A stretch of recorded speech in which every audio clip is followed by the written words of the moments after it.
anything that you are sharing with anyone outside your project or outside your facility. And of course, the indicators will be defined at the IP level or by the M&D department, and sometimes they're also defined by the agency. In those cases, there are always specific tools that will be given by these particular bodies, the agency or the project level.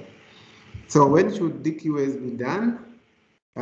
Ideally, you want to do DQA once you've completed data update or data collection if you're using a manual system, and of course before you report your indicators.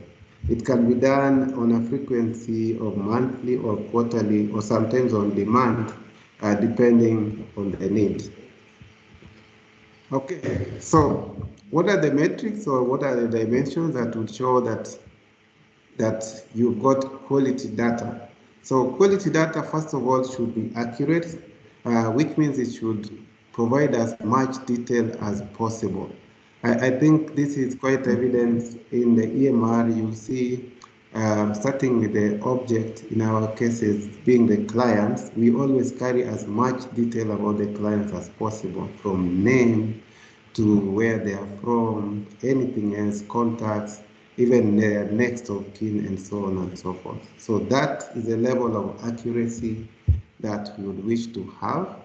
The next thing that DQA measures is completeness. I think this is obvious. It basically looks at the degree to which the data is fit for purpose. So like I said, the example of the client, in the event you've got a client and you say perhaps only have one name, that one single name, say being a first name, might not be very helpful in the project level, because you will not be able to identify who that is. Number 3 is on validity. So, sorry, John. I can see some 2 hands. I don't know if there is any urgent question or maybe somebody want to say something. I've seen Alvin, I've seen Cecilia.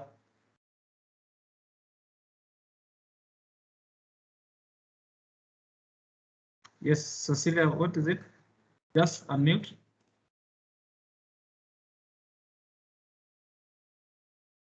Kindly unmute.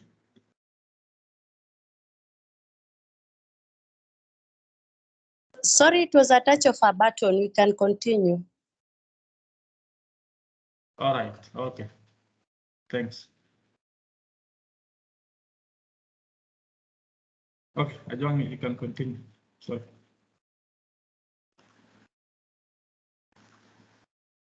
Okay, sorry about that. So I was talking on validity, that the data should be in a specific format and should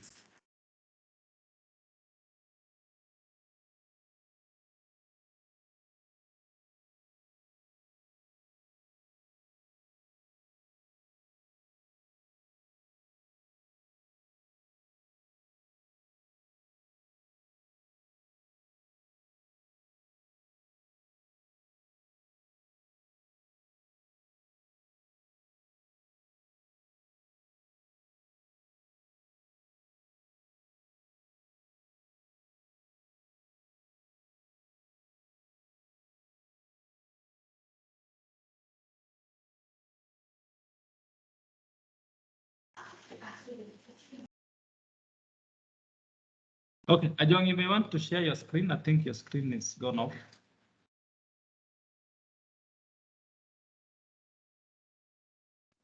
But you know, I think I saw a Ajwang drop. Maybe it's an issue of network or power.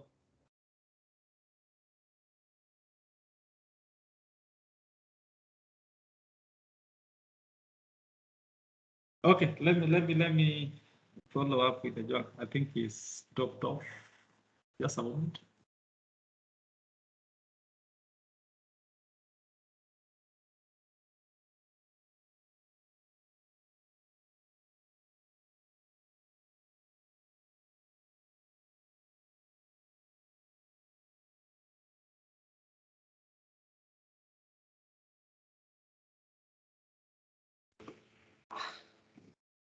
Okay, sorry about the connection problem on my side. Let me just pick up where I was.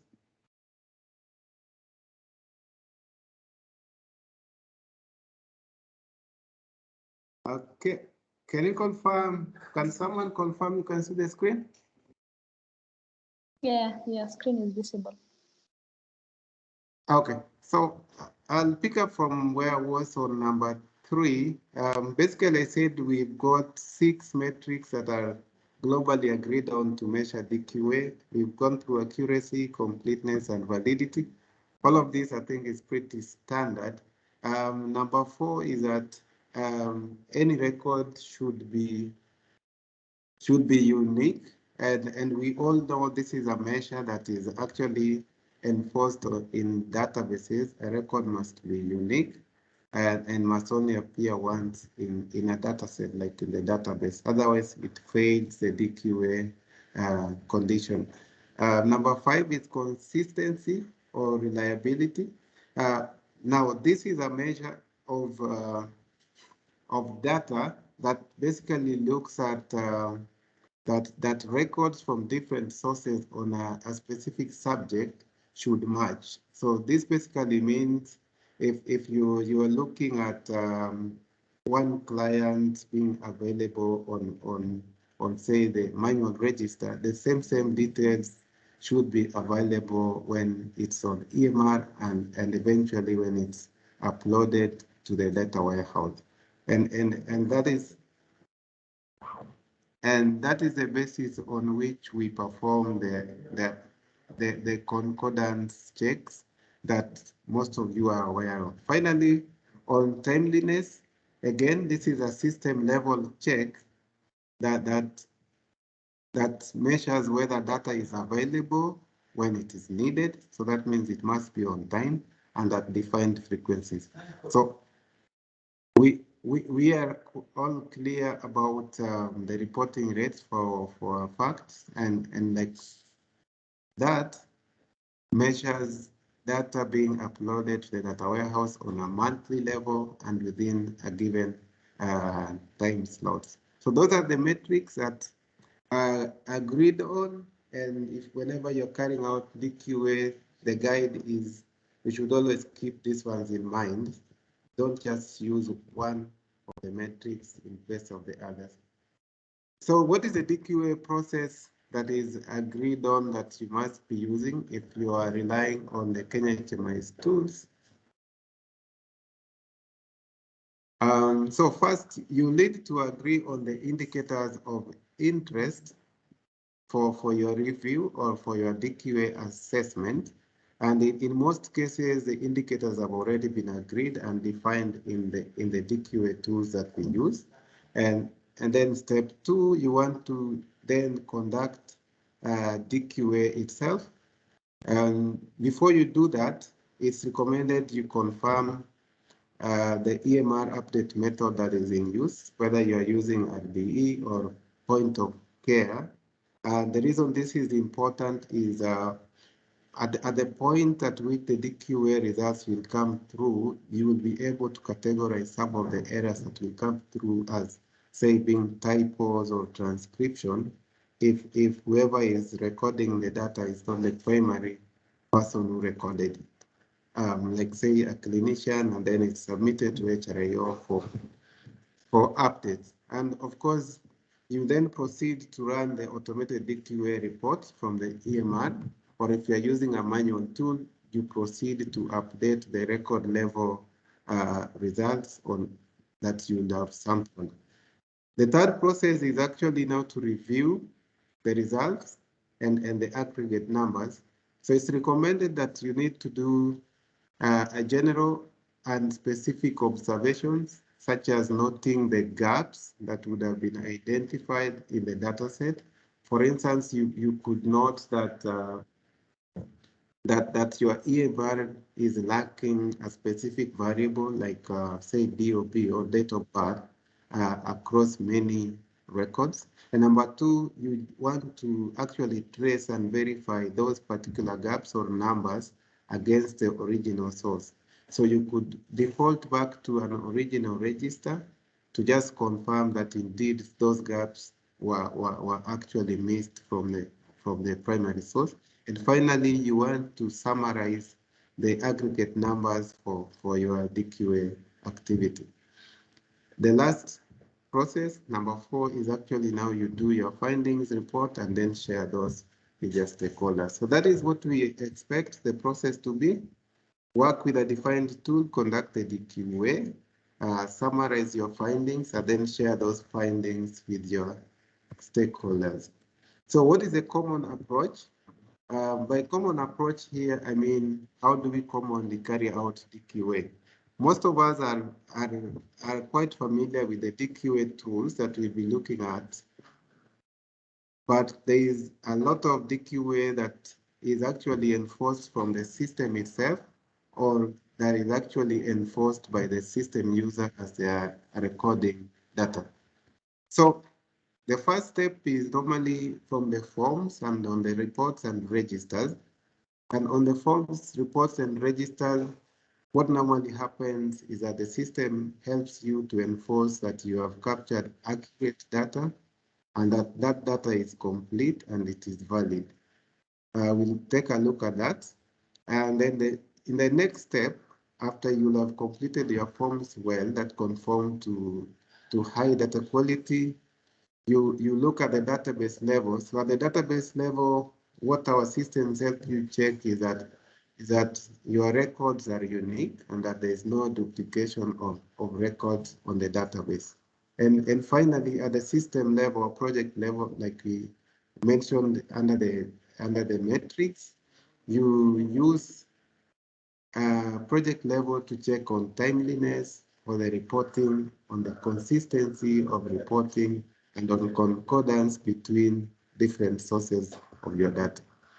In terms of the DQA tools, the good thing with the DQA tools is they already define for you the metrics that you will be working with. So at programmatic level, you are all familiar with the DQA and CQI tools, which basically define the variables that are of interest to the HIV program for basic care and treatment program. And at the technology level, we have the DWAPI that has been developed by KenyaEMR project, and it basically looks at helping you identify duplicates and also help you with data cleaning. And these two approaches, we are going to look at them in detail. So at the bottom there is a typical DQA tool. What it shows is a typical tool will normally contain basically at the record level the variables that are of interest, and then you record for each particular record the availability or not of those particular variables of interest. So in the next 3 slides, I'll just want to familiarize ourselves again with the stuff that we do commonly. So this is the green card, and part of the validation that the system has put in place to help enforce the quality data. For instance, we start off with the date. So to help with your accuracy, you notice the date always has the date element, the hour, the minute, and even the second. So the hour, the minute, and the second are automatically picked from the system, so you do not have to worry about that. But the important thing is that on the date element, for example, when you are recording an encounter, the system will stop you from recording a future date. So these are the checks that we were talking about. The next item here is on visit, and for instance, when you record a visit as being by itself, the system would allow you to record a number of details about that visit. For any other visit type by a TS, as a treatment supporter or a refill visit, you will notice a number of the fields will then become unavailable, and that starts all the way from helping you identify that if it's not a visit by the by the patient themselves, then you should not be able to record like weight, height, and the number of the vitals. So that is the level of enforcement that we are looking at. In the next session on the history in the green card, again, the same level of enforcement has been put in. So one thing we know, for example, when you're doing screening questions for TB, answering a yes to any of the first set of questions will open further assessment questions for you. And finally, you get the TB status being calculated from the system. So this, of course, it helps assure quality data, and it avoids the results being based on someone's opinion at times. Under known allergies, chronic illnesses, and comorbidities, and adverse reactions, one of the things that the system does is that, for example, whenever you answer yes to any of these questions, the system will open for you a set of predefined allergies, chronic illnesses, and adverse drug reactions. So that way it avoids documentation of data that is not accurate, or that is not true answer to what is being demanded. In the last section on management, again, the same set of enforcement appears, but I just want to highlight here, like on that, having done a stability assessment for the client, for example, the system enforces and helps calculate for you whether the patient is stable or not based on a number of assessments that you have done, so that it avoids the possibility of you making an error. And finally, on the green card, one of the checks that is a big one is that when you provide TCAs, when you provide refill dates, for example, you are always prompted to have future dates other than today. So on the date element, you remember we started with a visit date must be today, and then as you close off, the TCA and the refill dates must be in the future. So those are the sample data quality assurances that the system enforces. Next, we'll take a look at reporting enforcement. This is something that you all typically do, and so we are taking a look at a screenshot of MY 731. So if you look at the items that are highlighted in green, for example, what the system helps you do is that as you are verifying the quality of your data, one of the things that you always check against, for example, is confirm the number of HIV positives, the totals for that, and just confirm that the same numbers who are positive have been enrolled in care. And if not enrolled in care, you'd want to trace and find out, for example, if someone declined treatment or some other reason. And that same number enrolled in care should also be equal to the number starting on ads. And the beauty again with MOI 731 is from the system itself, it allows you to list these particular indicators and to check at the record levels. This is stuff that you typically do. Another example is when you do your monthly report, when you look at the CTX or DAPSON uptake for the month, the totals again are supposed to be equal to the numbers who are currently in care, which would also be equal to the total who are screened for TB, and again the total numbers who are screened for nutrition and HIV. So those are the typical stuff I know you guys check on. I just wanted to highlight them again so that these common activities or operations that you do, you already know these are part of the data quality assurance measures that you take. In the next session now, we take a look at the DQA reports. The DQA report is available in the MOH, in the EMR under common reports. And this particular one that I'm looking at is DQA Report 2021. And this was actually adapted from the last DQA, national DQA that was done under NASCOP. So this is a typical presentation of that tool's results. I'm working with a demo data. So you have the sample of records that will have been pulled directly for you by this particular tool.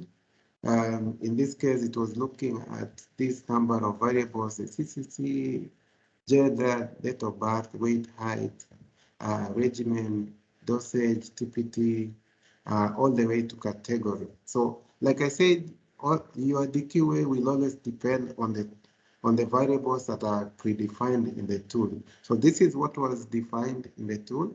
And so at this point, it pulls for you the raw data.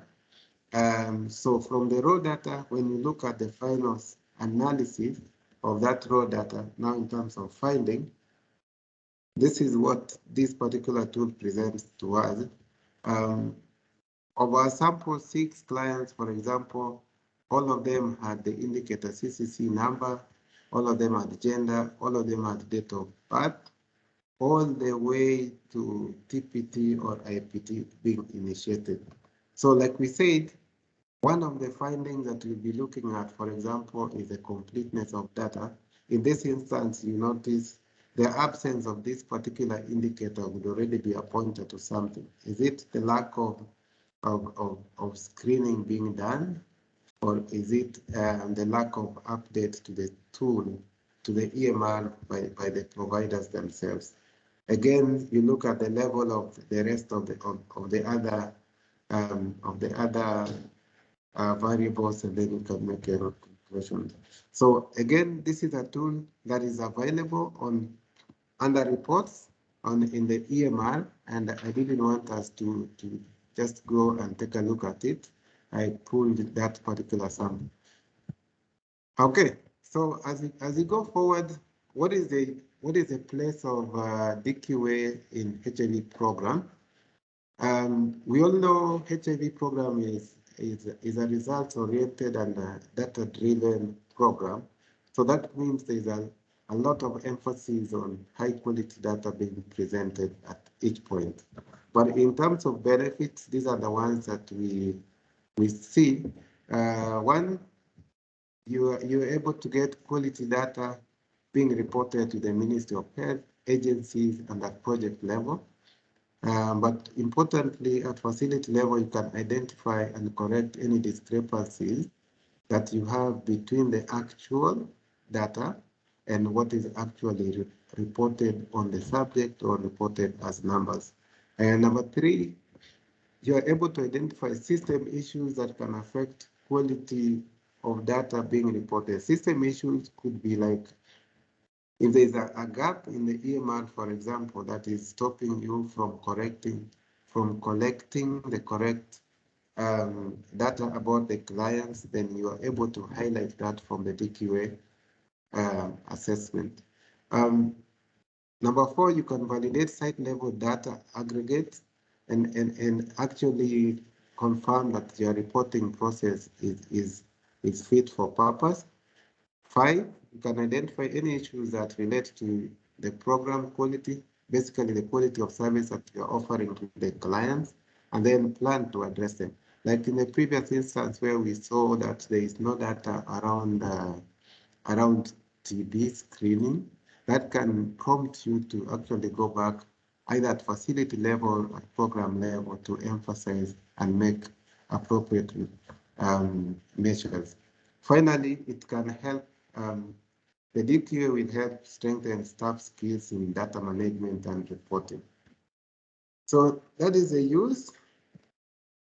So in the final step of DQA, once you've carried out DQA, there are normally recommended follow-up actions that you need to do. First of all, you need to analyze the results you are getting from the DQA with the actual performance data that is reported at the site level, at the project level. Number 2, if there are any gaps you want to update either the source document or the secondary documents to reflect the true status of information on the subjects. And number 3, you want to then develop quality improvement action plans, like identify in which areas do you need to make changes. Number 4 is to share the reports with the relevant stakeholders at facility all the way to project level. Number 5, you want to carry out monitoring of performance and also conduct supportive supervisions if you find there's need for that from the DQA. And finally, it's always recommended that you do follow-up DQAs. And this is the reason why DQAs are supposed to be done at a fixed frequency. If it's quarterly, if it's monthly, or if annually, you want to check back in the subsequent DQA exercises to verify that the corrective actions you took from the first DQA have actually led to better results. Okay, so I want to stop at that and just take a moment to see if there are any reactions before I show the next feature, which is data deduplication from the EMR. Back to you, Tina. Thank you. Thank you, John, for that introduction.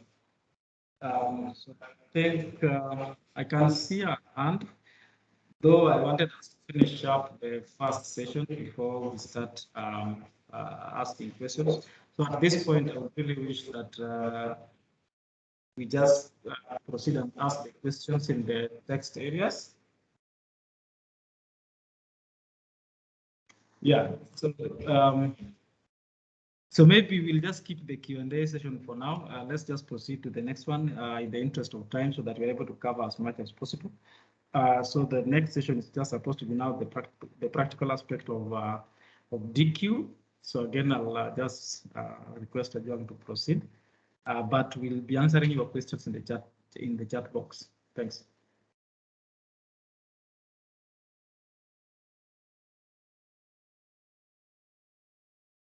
Okay, so thanks, Otieno. I'll just want to quickly illustrate how we carry out data merge, and the reason for this feature being made available. Sorry, let me just show you the steps to get to the data merge feature.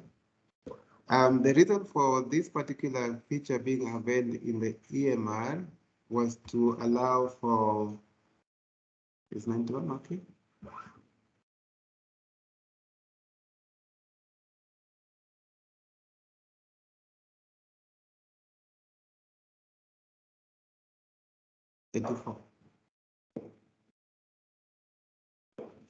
Okay, guys, I seem to have lost connection to this server.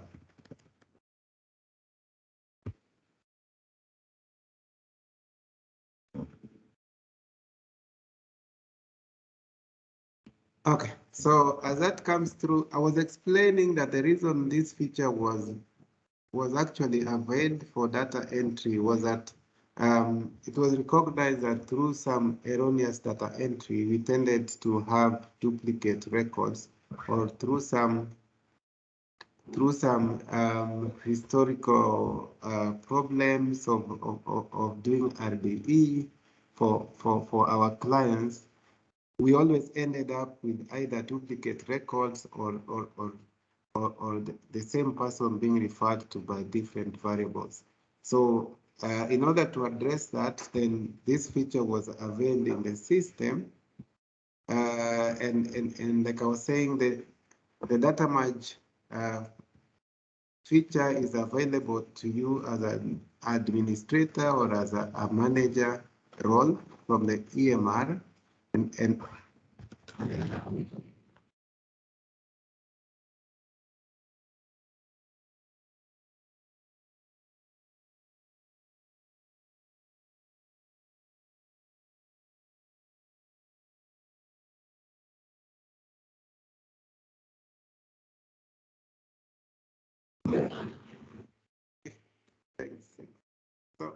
I was explaining that the reason for this feature being available was from realization that we tended to have so much duplicate data being recorded in the system.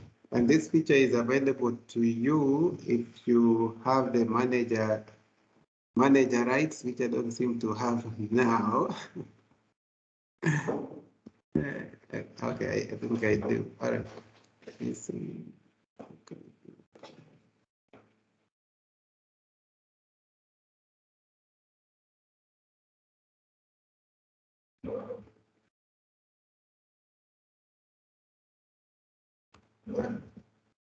All right, sorry, I mistyped. All right, so this feature is available to you if you've got the manager role, and as usual, one of the things it checks is you've got specific variables that it assumes will help identify a duplicate record. So those are indicated there at the top. If you've got the same identifier, family name, given gender, and probably birth dates, then that should help do that. So as this one runs, I had preloaded one here. And typically what this checks for us is once it pulls all the data, it will identify possible duplicates for you. And then you as a provider then is prompted to select the ones that they believe to be duplicate and then go ahead to merge those particular duplicates. So that is how this was designed. And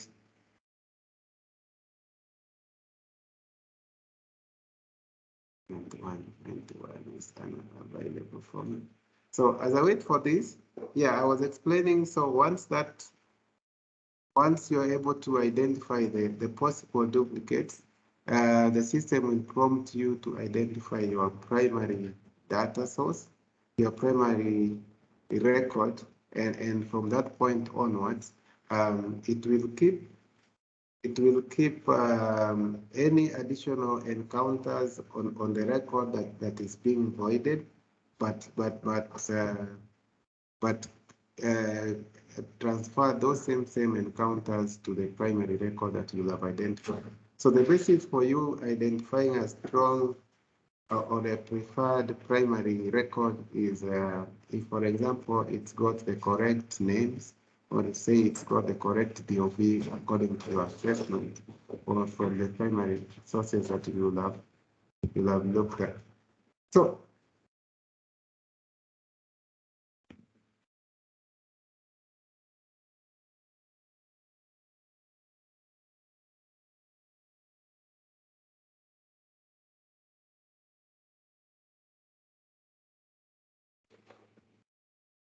sorry about that, because the automatic process is taking long to come through. You can also manually go ahead and select the records that you think are duplicates.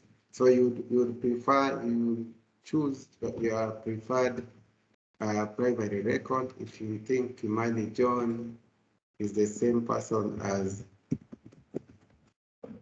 as Kimani Kamau John, then you would select the same and then just proceed to mark those particular records. So the key thing to remember is that the patient one is a record that you want to keep. So in this case, if I know that Kimani John is actually known by the second name as Njoro and not sorry, if I know that this guy is John Kimani and not John Kamau, then that is the name that I would prefer. And finally, you just go ahead and merge the records. You are warned about this particular aspect, that it is a permanent process, and you say okay, and then that is that. Okay, so I'd like to stop there. I'm sorry about the few hiccups on this side, and I want to take it back to Otieno as we look into the next level of DQA. Thank you. Yeah, thanks, John, for that. So I think that kind of basically gives us features that like basic features on at the data entry level from the data collection level on the EMR. So we all know that most of the entry point for our data, the first step is in the data value chain is the data entry into the EMR. And in this case, we are talking about KenyaEMR. So you'll find that in KenyaEMR, there are numerous efforts to ensure that the data that we're entering is consistent.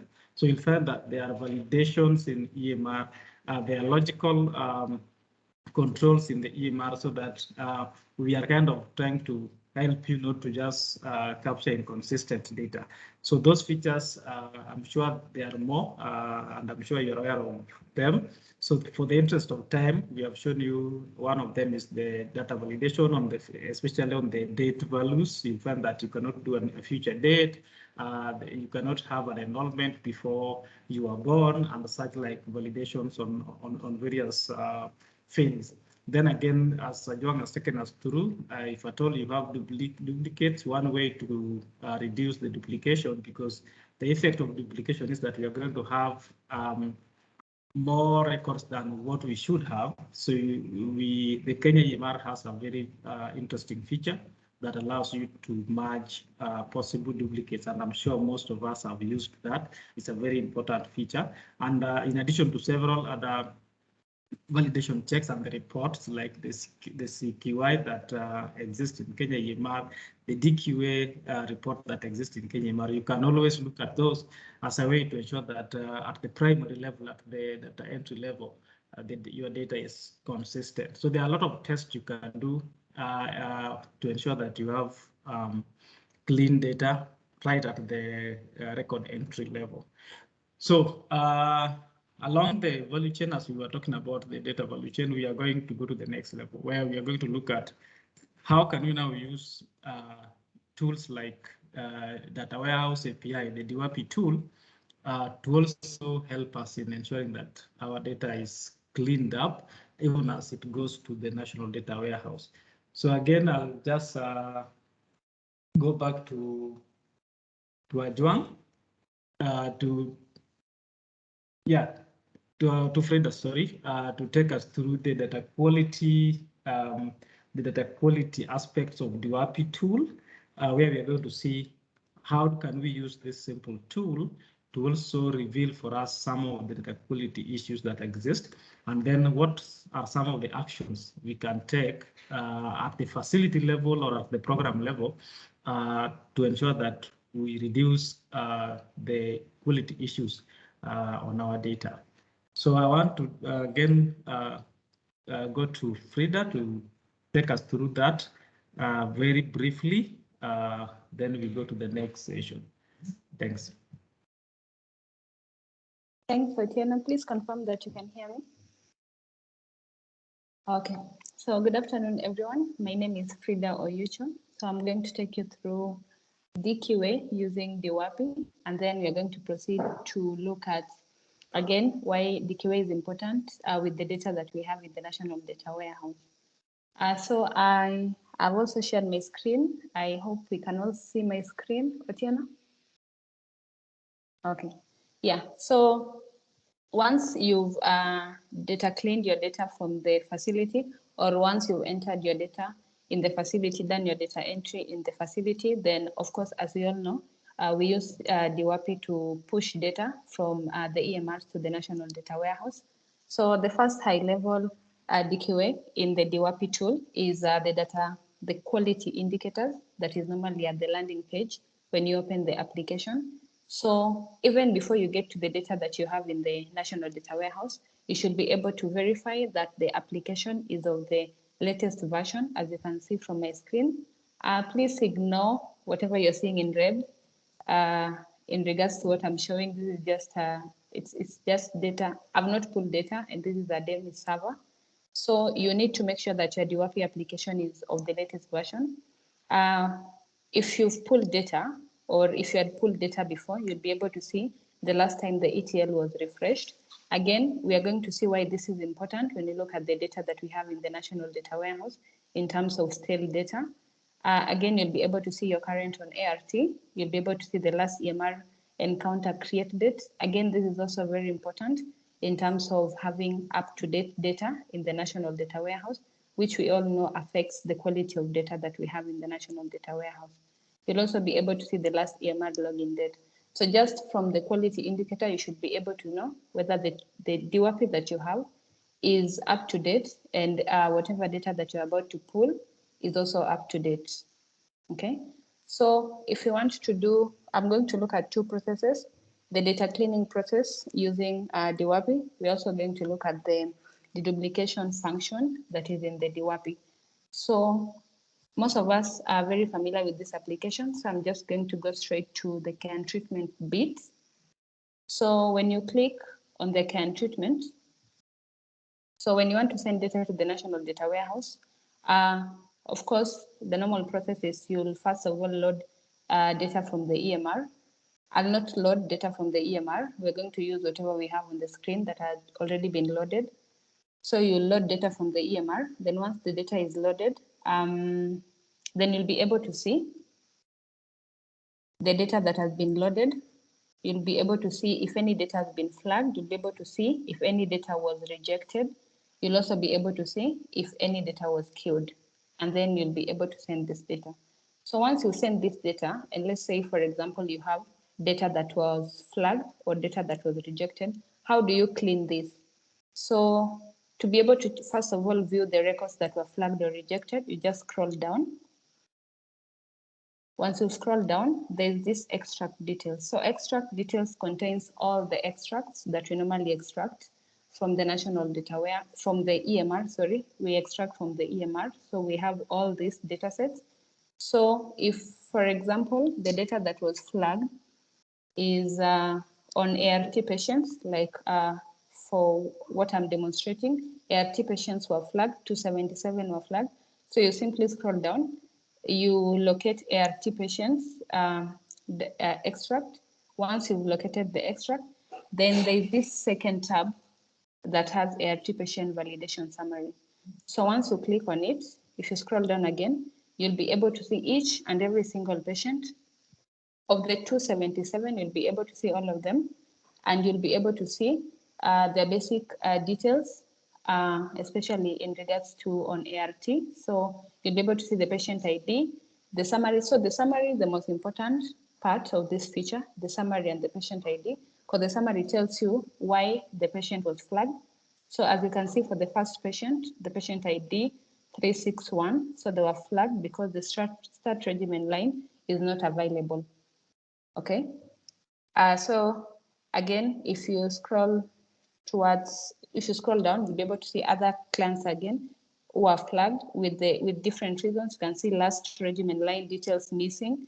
Again, if you scroll down, there are very many reasons for the 277 patients that were flagged. So once you identify this, then you can go ahead and now export this data. Once you've exported this data,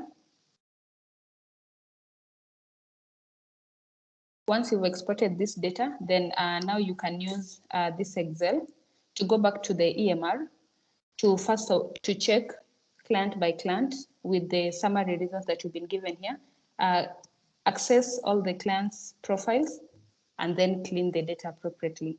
If the last regimen line details is missing, you can now add the last regimen line details. If the start regimen line details is missing, you can again go ahead and add. Okay, so that is basically it. Of course, for the data that I'm using, you can be able to see that what is majorly missing is start regimen line and last regimen line, because this data is being pulled from a test server. But in a real facility scenario, we'll have different reasons why the patient has been flagged or the patient has been rejected. So basically, that is how you clean your data. So once you've cleaned your data, again, we advise that you go back, load the data again, refresh the ETL, load the data again, and resend to the National Data Warehouse. Okay, so we're going to look at, the second thing we're going to look at is how how DWAPI captures or deals with deduplication. So for deduplication, we have the patient key values or PKVs or MPI. So for the PKVs, again, you'll just load data the way you normally load the PKVs when you're sending them to the National Data Warehouse. So the PKVs identifies possible duplicate patient records, both in the EMR and also in the National Data Warehouse. So what happens is, once you've loaded the data, you can decide to clean your data here, or you can decide to clean the duplicates in the EMR, or you can decide to clean the duplicates from the National Data Warehouse. So there's an algorithm that calculates the probability that the patients that you've sent from your facility are duplicates. So once you've loaded data, sent to the National Data Warehouse, then when you scroll down at the extract details, there is the second tab that is the master patient duplicates. So from here, you'll be able to see all the possible duplicates from your facility. Okay, if you scroll to the right, there is the Jarrow-Winkler score. So the closer or the identical the scores are, or if the possibilities are the same, like now 0.653, 0.653 for these two patients, Lesui, then there's a possibility that this patient is the same. Again, we advise that you export all the possible duplicates. Once you've exported the possible duplicates, you get the data in Excel. Then you now proceed to KenyaEMR, where you merge the clients as Ajwang had shown previously. So basically, that is how you deal with the duplication in the DWAPI, and that is how you also clean data from DWAPI. That is data after you've sent data to the National Data Warehouse. So we're now going to proceed to the National Data Warehouse to see again why we need to have quality data in the warehouse, and how to the action plans that we need to put in place to make sure that we clean the data from the National Data Warehouse. Again, we're going to also just touch on some of the reasons why we normally have data that is not of quality in the National Data Warehouse. Okay, so I'm just going to go straight to the reporting rates. I'm assuming we are all familiar with the homepage of the National Data Warehouse. So why is the reporting rates important? Reporting rates is important because from the reporting rates, we'll be able to see data from the various facilities being pushed to the National Data Warehouse. From the data that has been pushed, that is where we get the TX card, we get the COVID data, we get the MCH data, we get the OVC, OTZ data. So basically, uploading data to the warehouse affects all the other indicators that are reportable in the National Data Warehouse. So if you want to see quality data, you have to upload data to the National Data Warehouse. If you want to see quality data, you have to upload quality data from the EMR to the National Data Warehouse. So most of the time, if you want to even look at your care and treatment data, the first step is to know how many facilities have uploaded data to the National Data Warehouse. That will inform your overall TX card. If at all, let's say you are reporting from the EMR, and whatever you have in the EMR is exactly what you have on paper, then whatever data you push is supposed to be exactly what you have reported in KHIS. So uploading data from all your facilities literally affects all the other indicators in the EMR. So first of all, we are advised to upload data every month from all sites. So as you can see, I really wish to show you Excel of facilities reporting and not reporting, but I think we are having a technical hitch with our server. So I'm just going to skip that. So once you've uploaded data from all your facilities to the National Data Warehouse, then now when you come to HIV treatment, when you select the county of interest or the facility or the partner, you'll be able to see the TX card for that specific facility. If you upload stale database, or if you upload stale data from the facility, you'll not be able to see the current TX card from the National Data Warehouse. If you upload incomplete data, let's say facility only managed to update data up to a certain period, but not for the whole month, you will not be able to see the accurate TX car for your facilities when you come to the National Data Warehouse. If your facility has not entered any encounters or have not used the EMR for a period of 1 month or more, when you come to the National Data Warehouse, you will not be able to see the accurate TX car. So again, everything lies in the reporting rates, which affect all the other indicators, reportable indicators in the EMR. So if your facilities are reporting 100% in the to the National Data Warehouse, and they're reporting data that is not stale, then we should be able to see the accurate TX card from the National Data Warehouse. So when you come to HIV treatment, you'll be able to see the true picture of the new started on ART. Again, if you select for whether it's a partner that is looking at this data or the county or the sub-county or the facility or the agency, if you look at the current on ART, you'll be able to see the true picture of the current on ART that you have in your facility. Again, that also affects the other indicators, the ART optimization, adverse events, the DSD, the treatment outcomes, the VL, OTZ, OVC, and also the COVID-19 data. Reporting rates also affects HTS data. If your facility is actively using the HTS module or AFIAStat, then if you don't upload data regularly to the National Data Warehouse, again, you'll not be able to see the accurate or the true picture of the data that you have in the facility. So again, this is why we always emphasize that you need to upload data every single month to the National Data Warehouse and complete and not stale data to the National Data Warehouse. So ideally, that is it. So I think the take home here is reporting rates should be, when you're reporting to the National Data Warehouse, we need to report complete data. First of all, we need to report data that is not stale. That means we need to be able to refresh ETL every single month or every single time we are about to upload data to the National Data Warehouse. And we need to make sure that the EMRs that are uploading data to the warehouse are using the EMR or have used the EMR for that month. So if you find that your data is not the way it's supposed to depict on the ground, so what is the next step? From the National Data Warehouse, you can always generate the TX card, and then you go to the you go back to the facility and compare with what you have or what you're reporting, and then from there now do data cleaning. For encounters that are not captured, you can ask the data clerks or the clinicians to enter these records. So how do we do that?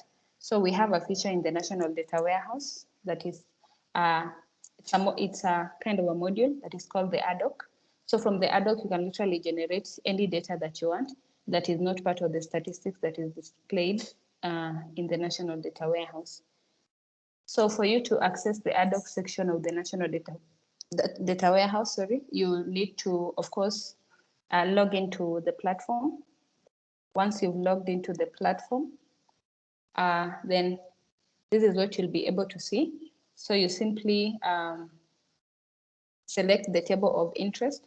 So the table of interest in this case, we are looking at the TX card for this specific demonstration. So the table that contains data for TX card is a fact line list TX card. So you simply double click on it, then you select the variables that are of interest to you.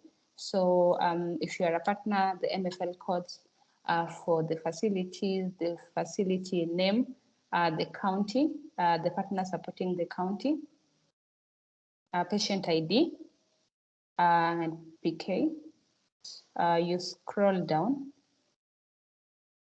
and then you click on the TX card. Again, I'm just selecting some of the basic data sets that you can get, but of course, this is not limiting. You can go as deep as you possibly can by selecting all the other data sets that you're interested in. If you're looking at stability assessment or patients on MMD, but they are on TX card, you can always choose. There are very many data sets within this table. So once you do that, then you view results. After you view results, then now you can generate the data from the National Data Warehouse. Let's give it some few seconds to load. It's thousands and thousands of data, so it takes some time.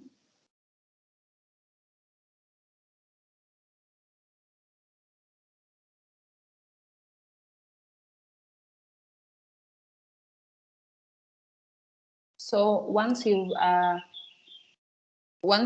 loaded your data, then you want to make sure that your data is in a format that you can read when you export it in Excel. So you just put it on flat platform and you make sure you don't show grand totals or subtotals, and then you apply. Then by default, it does not, all the columns are not selected when you load the data. So you simply come back to the fields and select all the columns that you had selected, then you apply. Once you've done that, then now you can go ahead and export your data to Excel.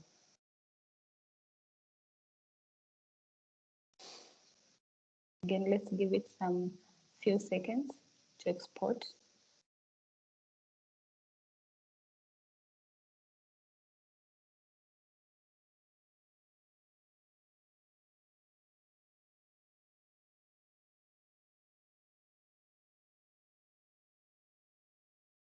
So once the data has been exported, I know mine is still in progress. Once the data has been exported to Excel, then now you can go ahead and use pivot tables to just do your analysis and get whatever data you want. Okay, if you're looking at data in terms of county or you're interested in a specific facility, you'll be able to get all the patients, the line list of the patients, either per partner or per county, or for the facility you're interested in, plus the total TX card. Then from there, you can now give your data clerk to go and compare with what you reported on paper or what you have in the EMR. If it's a case of still databases that were sent to the EMR, then now they can do data entry to the missing encounters. So basically that is it. Again, if you want to generate any other data, not really TX card from the National Data Warehouse, you can always just come here to the ad hoc section. Once you've, just a minute.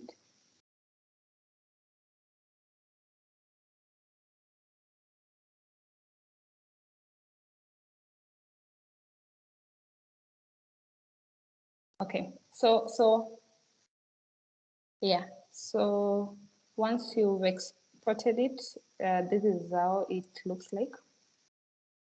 Okay, so from here you can go ahead and use pivot tables to just do your. Maybe I'm showing the wrong page. This is yes. So once you've exported it, you can now go ahead from here. You can use pivot tables to go ahead and do the analysis and get the TX card for each client from either each facility or each county or for each partner. So as I was mentioning, lastly, you can generate literally any data from the ad hoc section of the National Data Warehouse. If you're interested in looking at the adverse events for the clients or VL the last 12 months, or those who've not been suppressed, or literally retention, you can literally get this data from the ad hoc section of the National Data Warehouse, or even the MMD, literally everything, or even the outcome. So basically that's it. Back to you, Tieno. Thank you very much, Frida, for that walkthrough. I think it's very interesting, and I think we've seen right from the point of uploading data up to the National Data Warehouse, how much we can do to ensure that our data is conforms to the quality standards that we expect. And again, I think looking at what Frida has shown us on the DWAPI and how to resolve some of the issues, some of the quality gaps that are raised in the DWAPI, it kind of adds to the importance of the site, the data cleaning at source, and it also kind of speaks to the need to have data uploaded from the facility so that such errors or such issues, when they are found, then the facility is able to deal with them right there at the facility level. But having said so, we also take cognizance of the fact that there are facilities that are a bit remote, that are unable to really upload data from the facility level. So sometimes partners are forced to carry the database to the centralized central point for upload. But even at that point, the person who is doing the data upload using DWAPI should be able to extract the quality issues in a spreadsheet and send it back to the facility, so that continuously the facility is able to do the data cleaning and ensure that they do the corrections, they do the duplications. So then if the facilities continuously do this, then we'll be sure that over time we'll end up with clean data. And so the same applies also to the National Data Warehouse. And I think this is very important for the partners, where you are also able to kind of log into the data warehouse and carry out some of those quality tests, compare with what you get at the facility level, and then you're able to kind of see where the inconsistencies are with a view to ensure that the data is consistent across the board.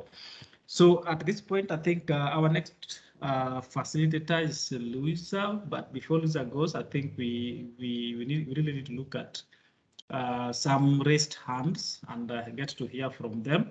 So I want to give a few minutes for Q&A. Looking at the time, we are at 3:20, so I can give 5 minutes of Q&A. Starting with Lydia Ouma.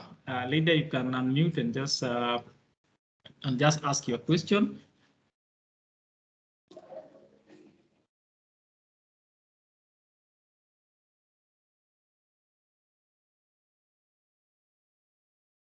Lydia, kindly unmute and ask your question.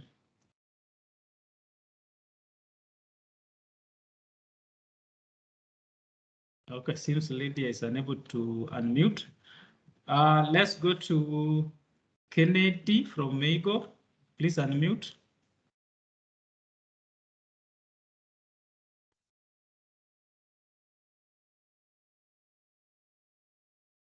Kennedy, kindly unmute and ask your question.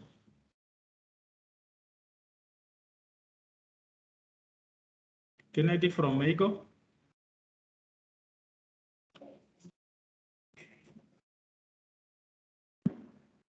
Hello? Kennedy? Hello? Yes, proceed. Yes, hello? Proceed. Oh, I was muted. Yes, I have a question for EMR. Last week I was trying to pull a report so that I can do data verification and also data quality on EMR. Then there's an indicator. We are not doing it, but I had found that it had some data. So my concern was, how can I go about maybe that particular indicator? Because as Migo, we are not doing cervical screening, but for our EMR, there was a count for cervical screening. So maybe if you can advise further, or now we can do maybe data cleaning on EMR and also ensure that only the indicators that we are doing are the one maybe the data is collected on.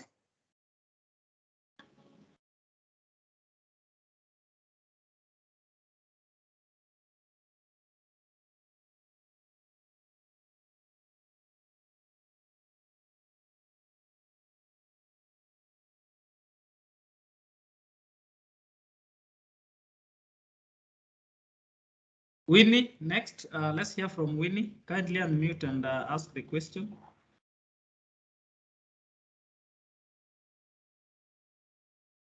Winnie Arussain, kindly unmute and proceed. Good afternoon. Good afternoon. My question is on DWAPI. Sometimes you find that you have some patients who've been flagged, but when you want to extract that summary for you, study what's the reason behind it, you find that that slot is inactive. What could be causing that? Because you might find that your DWAPI is up to date and sometimes it's active, sometimes it's inactive. Yeah. Which section is inactive? kind of lost you. Freedom to cause whereby when you have some data that has been flagged, you can be able to export it to Excel for you to study it, or whichever module you want to use. But now you can find it that it is inactive. You can't export. Fine, you've selected which module has been flagged, but when you export, you find that that export icon is inactive. Okay, export is inactive.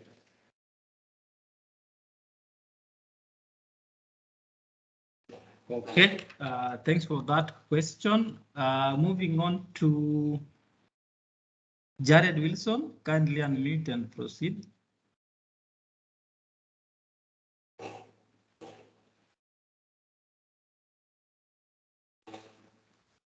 Jared? Good afternoon. Can you hear me? Yes, yes. Okay, thank you very much. My question is the late data entry in EMR affects data accuracy? For example, maybe a client who is tested today, 28th end of this month, being entered tomorrow, March 31st. Thank you. Right, thanks. I think those are three questions, starting with Kennedy, where you're saying that when they run some reports, some quality reports, they get that some indicators have data as much as they don't support those programs. And the example you gave was the cancer screening has data, but they are not supporting that. So if I may just answer you, I think one way to correct this particular data issue is to run a line list. Run a line list of that particular indicator, see the exact patients that are listed under that indicator, and go in and check in their profile whether anyone might have captured something like that in their clinical encounter form. So most of the time you find that there's someone who maybe checked that ticked that checkbox, and that is how you end up with such an issue. So run a line list and now dig deeper and find out from the individual patients at what point somebody might have checked that box. Okay, so that is one of the quality checks you might carry out. Then to Winnie, where sometimes the export button is active, the export to Excel is inactive. Most of the time it is inactive because the list is empty. So most of the time, if you don't have any issue for that particular data set, it will be inactive because the list is empty. But if there are issues, anything that is one or more, that button will always be available, and you are able to export it to the Excel.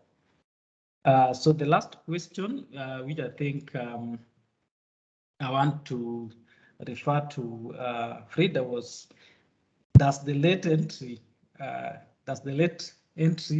of a record in the EMR affect accuracy? Yes, Frida. Yeah, thanks. I think it's Jared who asked the question. So yes, so if you, I think I've answered on the chat.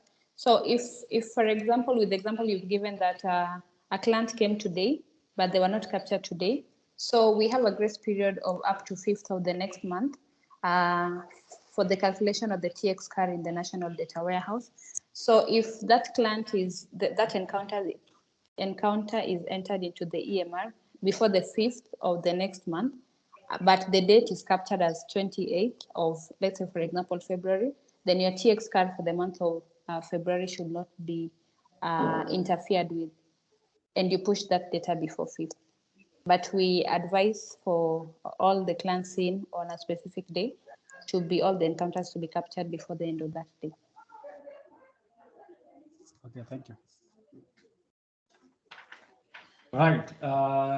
Thanks for that. So we are going to take 3 more. Then we go to the next session. So one, I'll start with somebody called Majengo. Kindly unmute and ask your question.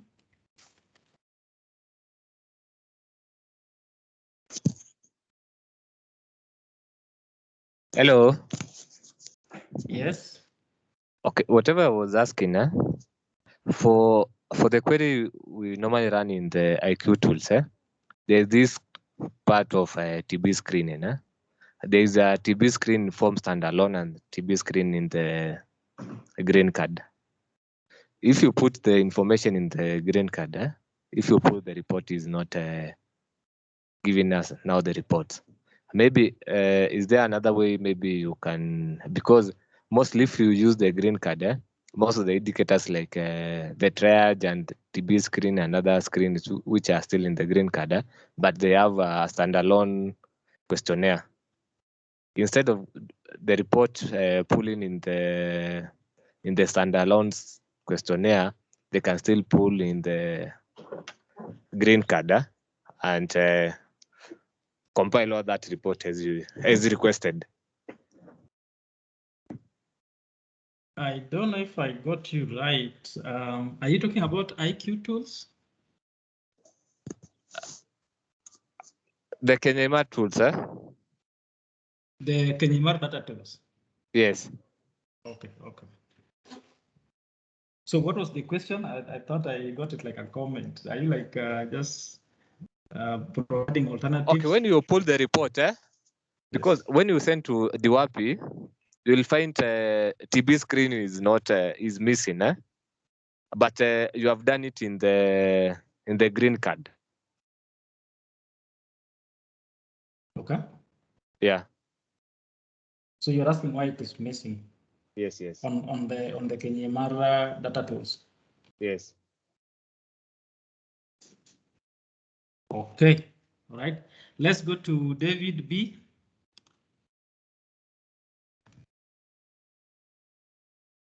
Kindly unmute. Yes. Good afternoon, Mr. Otieno. Good afternoon, Mr. David. Yeah. So I have three concerns, and this one is in relation to 731 in KenyaEMR. That is when generating the FB report. It gives you the total number of patients that received FB for that particular month. And this one, it usually applies the principle of TXCAR. It applies the principle of TXCAR. Those patients who are ever on FB. So, but for this case, it pulls out the number of patients who are initiated or were put on FB for that particular month. The second one is the number of patients screened for TB. The report that it generates is inaccurate. If you compare against the patient file, you will realize that some patients were screened for TB for that particular visit, but at the end of the day, they don't appear on the report. And the last one is what somebody had mentioned about the cervical cancer screening. That particular report pulls like the entire patients who made a visit for that particular month without putting into consideration whether the patient was not screened or screened. So those are my three concerns. Thank you, and over to you. Thank you. Thank you for that.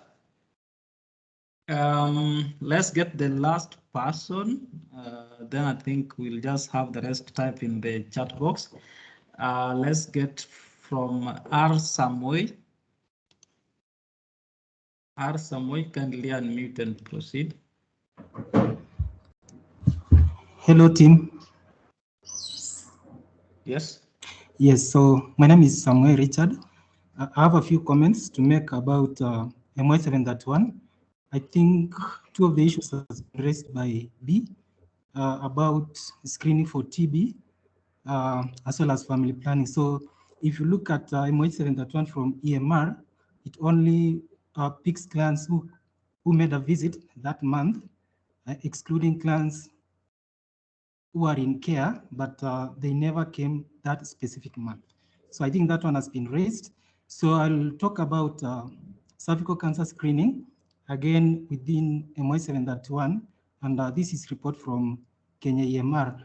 So last week, I was in one of the facilities. We were doing audits on number of women screened for cervical cancer. And we were comparing the manual data collection tool, that is MOH for 12, as well as EMR. So you'll find that EMR has many numbers.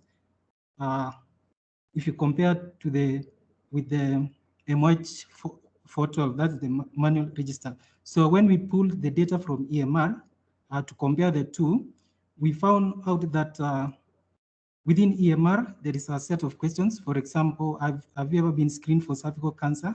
And we have answers like yes or no. So within EMR, it combines whether you are screened or not, it will count you as screened for cervical cancer. So I think that's something that it needs to be checked for us to have the correct output on cervical cancer screening. Thank you.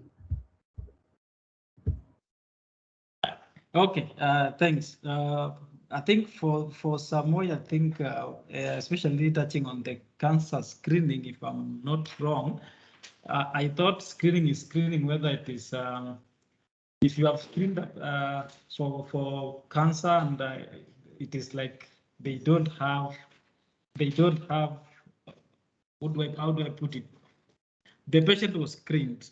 So is it like were they found with any signs of cervical cancer or not? Yes or no? So whether it is no or yes, it was a screening. That is my understanding.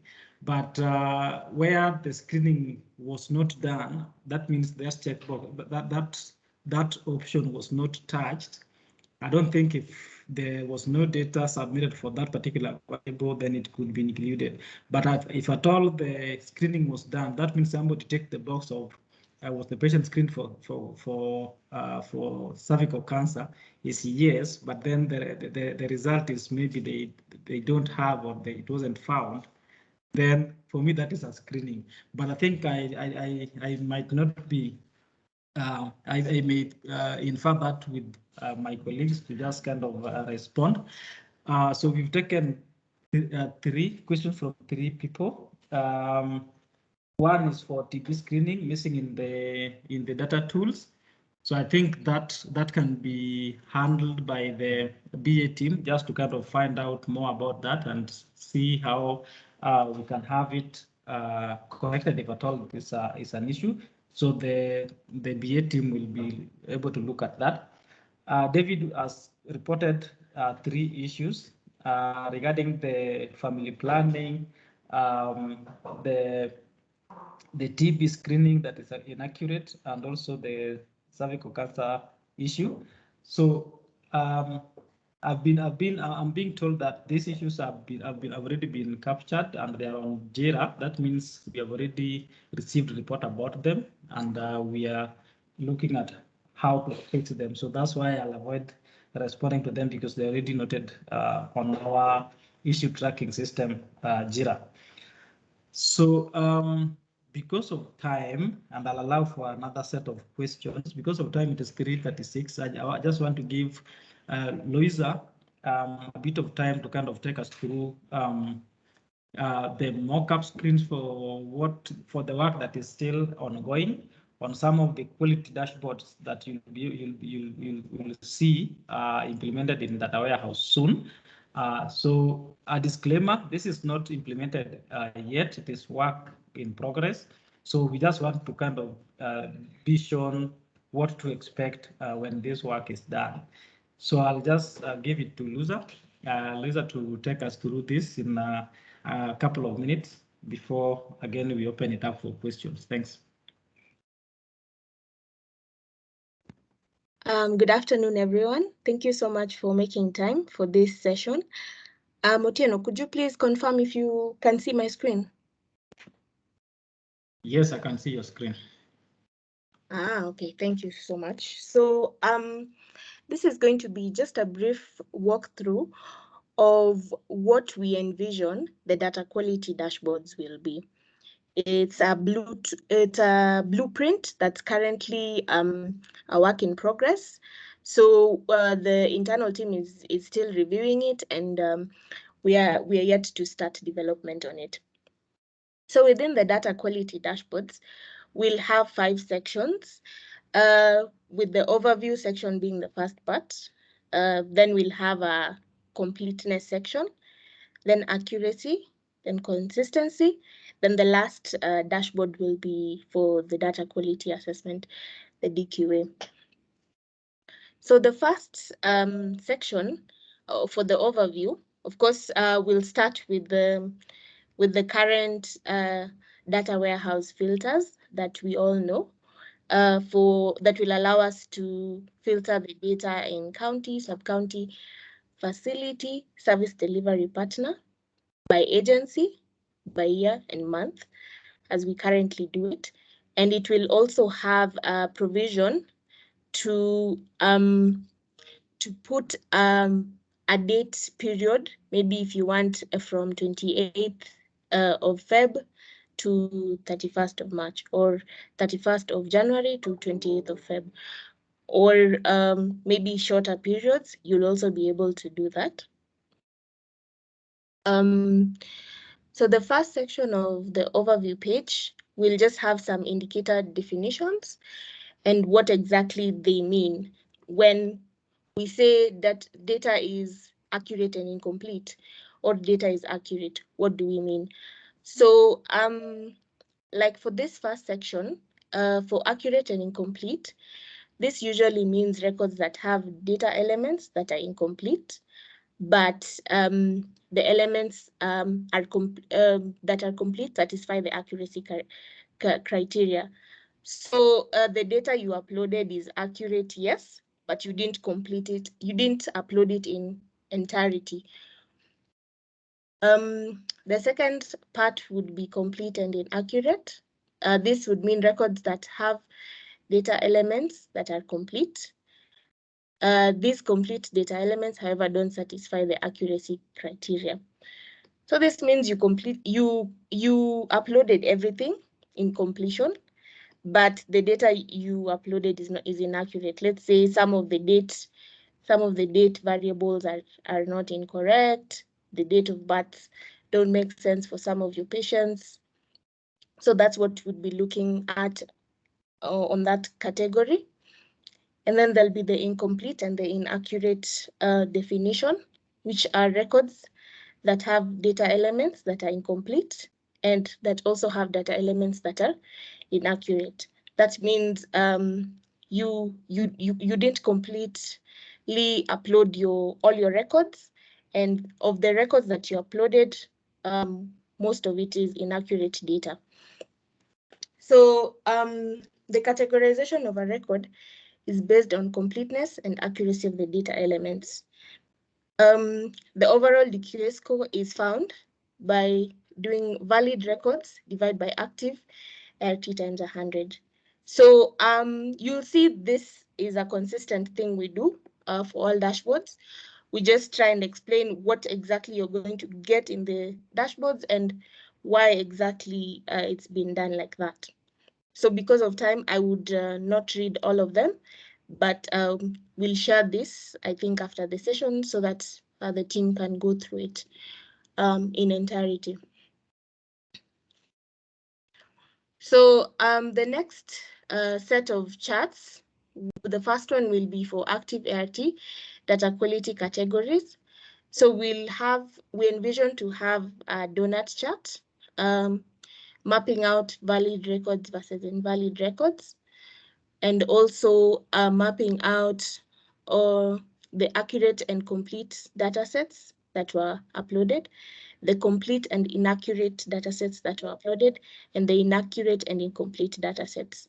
So the beauty about this is you are able to do this by county, by sub-county, by facility. You can go deeper and deeper within the dataset. And of course, if you want to break it down even further, you'll be able to do that using the ad hoc section, as Frida had earlier explained to us. So the second chart, or the second dashboard within the data quality dashboards, will be the completeness dashboard. So, of course, this part, the first part of the filters, would remain the same. And then we'd have a definition of what completeness is. And we just have tiles showing us a total of active ART patients within the particular facility. Let's say you've zeroed down to a facility. Of the total active ART patients, how many of their records were incomplete and how many records were complete. And then we are also able to map out what elements are we actually mapping out for completeness, or what variables are we looking at for completeness. So for completeness, we'd be looking at missing HIV diagnosis date, missing start ART date and regimen, missing last ART date and regimen, and missing first viral load date and result, with the explanation as below. Then this will be followed by a series of charts, just consistently following the pattern that we had already started following, with the active ART completeness categories chart showing the complete records versus the incomplete records. And then we envision to also be able to do overall completeness by agency. So you can see as above. We'll also be showing a chart for overall completeness by county. So you can see how your county is doing in comparison to other counties, and overall completeness by partner.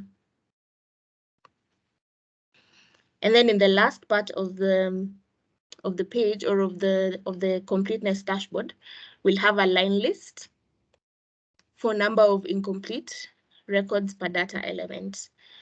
So this will have the variables for, first we'll look at the institution, or that's the facility, the county, the sub-county, whatever it is you choose to pick on the filters.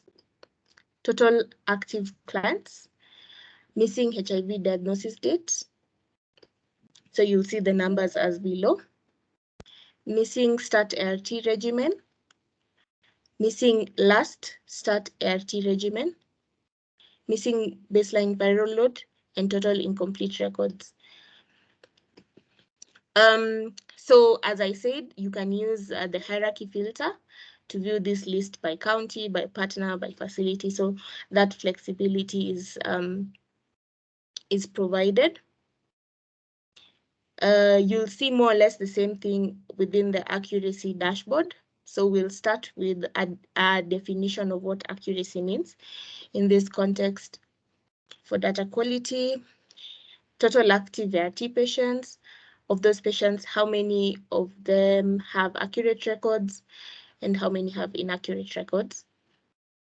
And then what elements are we checking for accuracy? So we can see here, we're checking for date of birth, HIV diagnosis date, enrollment date, start ART date, first VL date, last VL date, and last ART date. And we have an explanation below of what that means. The date should not be recorded in the patient record. The date should be recorded in the patient record in the above order. If either is misplaced, e.g. diagnosis after enrollment, this is noted as an inaccurate record. Yeah, so be looking out for the indicator notes that we usually have on the dashboard. They really help you understand maybe why your data was flagged as inaccurate, or inconsistent, or incomplete. Yeah, so I'll pass this because like I said, we'll get a chance to review this on our own after the meeting. So we'll see more or less a consistent trend of mapping out accurate records versus inaccurate records. Then a chart on overall accuracy by agency, just as we had seen for completeness. Overall accuracy by county and by partner. And then at the end of the dashboard, you'll see a line list for number of inaccurate records per data element. So here the data elements are a bit different. So we'll have institution, which could be a facility, county, sub-county, partner, whatever you choose at the top in the filters. Then we'll have total active clients, the date of birth of the total active clients, how many have maybe accurate date of birth records, HIV enrollment date, diagnosis date, start RT date, start regimen, last RT date, last regimen, first viral load date, first viral load results, last viral load date, last viral load results, and total incomplete records. So you can see the line lists below every dashboard are quite comprehensive. So you'll be able to map out maybe what are the discrepancies you have, and and what you can do to make the data you're sending to the data warehouse more accurate. And then the fourth dashboard rather, will be the consistency dashboard, which will have more or less the same pattern, having the indicator definitions at the top, with more or less the same dashboards or the same charts as the previous two. So I'll just I'll just go through it rather briskly, because it's more or less the same. The last dashboard is the one that's a bit different. So this is for data quality assessment.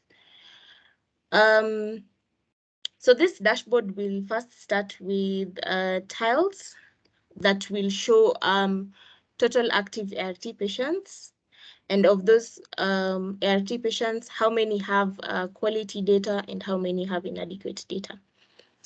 And then on the indicator definition section, we'll find out what elements are we actually checking for data quality. So these are some of the variables as per the last DQA. That's the information we got from the ground.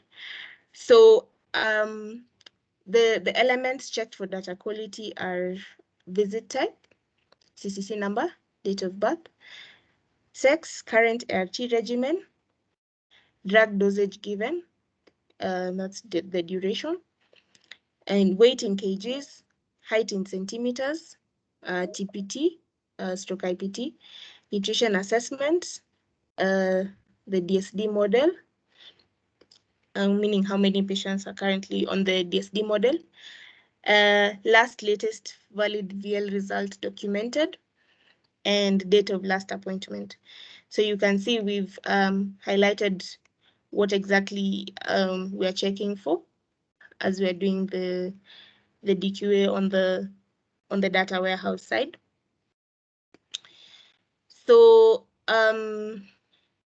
what I forgot to mention is this will be done for various sections. So we'll do it for care and treatment. Okay, these are the current sections we'll start with, but of course we expect the programs to increase and we'll have more data, therefore more data to add to the data warehouse. But yeah, we'll have care and treatment. We'll do it by HTS, PMTCT, VMMC, nutrition and prep. So these are tabs. You'll be able to maneuver through them and just view what data it is you're getting for care and treatment as opposed to prep or PMTCT, etc. So at the bottom, currently we're in care and treatment. So we are able to see all our elements mapped out based on the data that we got. So there was for the records for the total active ART patients, how many had a visit type, how many had a CCC number, how many had a date of birth, how many had sex, current ART regimen, and etc. And yeah, so as I've said, we'll do this for all the rest, for HTS, PMTCT, VMMC, nutrition and prep. So just a disclaimer, this is in the very initial stages. Of course, I'm sure Otieno and team will be reaching out to a few of you to get some feedback, but this was just to inform you about what's currently happening in the background. Yeah, and what you will soon be able to view and interact with in the National Data Warehouse. Thank you for your time, and I think I will hand over back to Otieno. Over. Thank you very much. Lisa, for that. I think we've seen what is coming up. So should you have any feedback, please feel free to reach out to us. We still need a lot of feedback on this so that we are sure we are doing the right thing and we are doing it the way you want us to do it. Yeah, so I think that is our last session for today. So next is our evaluation, as I shared last Thursday, that we really look forward to your feedback in all these trainings that we do, so that we can always improve and ensure that we only prioritize the sessions or topics that really are important to you. So I've posted a link to the chat where we are going to kind of just ask you a few questions. We are just asking you to give us your feedback based on the series of trainings that we've had for the month of February. I think so far we've had how many trainings? Like 8 trainings for the month. So we are requesting you to give us some feedback on the same and maybe make suggestions on some of the next topics you'd want us to cover. So take a moment kindly to fill in that questionnaire before you drop off so that we can get your feedback. So looking at the time, 3:55, I think we are running out of time. At this point, I want to give it to Diana to kind of take us to the next step and also make remarks before we conclude. In the meantime, as we make those remarks, kindly fill out that short survey. So Diana, if you are in the call, I would request you to kindly take it away. Hi, Otieno, and thanks for the opportunity. Like Otieno mentioned, we've been having a series of trainings that is in the month of January to today. We've done 7 trainings so far. We've had mHealth applications where we did AfyaStat. We've done Ushauri, mLab C4C, ART directory. For the eHealth, we've done Metabase, we've done COVID-19 module, Lab Manifest module, and this was our last session on data quality and reporting. Thank you everyone who has managed to join. I think this is this series we've experienced a very huge turnout, which is a good thing, of up to 400 participants in our trainings. So we really appreciate you joining for these sessions and also contributing to these sessions as well. I know there are so many questions that have been put on chat. I know some questions, some of the questions are ongoing work that we are doing, but also so that we can be on the same page, we'll be compiling all the questions. We've been doing this for all the series since the first training. So we'll be sharing all the questions that were asked and providing also answers and also seeking clarifications for the ones that are not very clear. I know some of the requests that are coming here are not new, especially for enhancements. So, and they are on different stages in our pipeline. So we will also be giving you feedback on that so that we can be on the same page. The recordings for all these sessions have been uploaded to our YouTube channel. Of course, only pending is the one for today. After this session, I think it will be uploaded by tomorrow. So kindly visit our YouTube channel and also subscribe so that if there's any new video that we'll be uploading, you can be able to get a notification. So my colleague will be posting, Otieno will be posting on the chat the link to our YouTube channel. So kindly just visit that, subscribe, and if you missed any of the trainings in this series, then you can also be able to just take time to just go through the recordings of that particular training.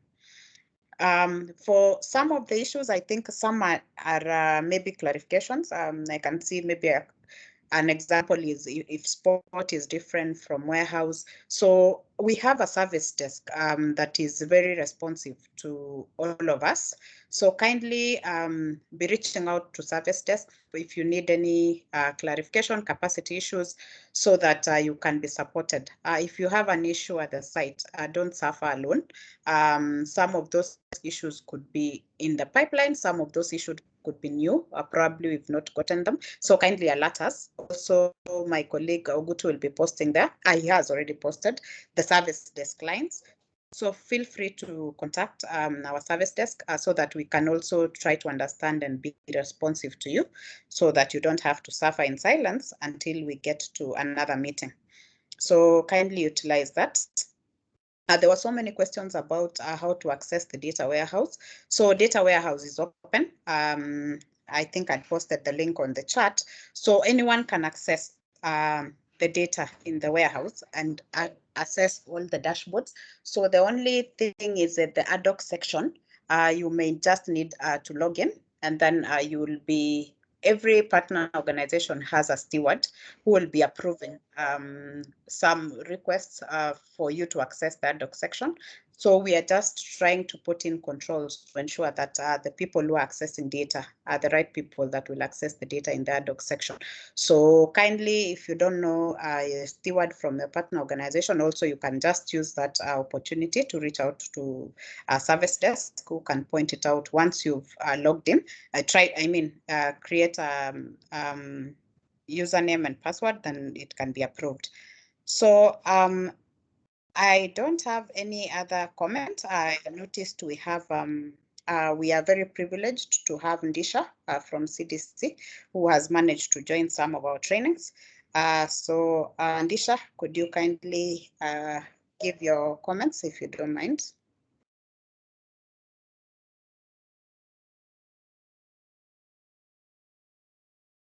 Then she's gone. Oh, she's dropped off. Okay. Okay. Sawa. So I think I'll take it back to Otieno to close it.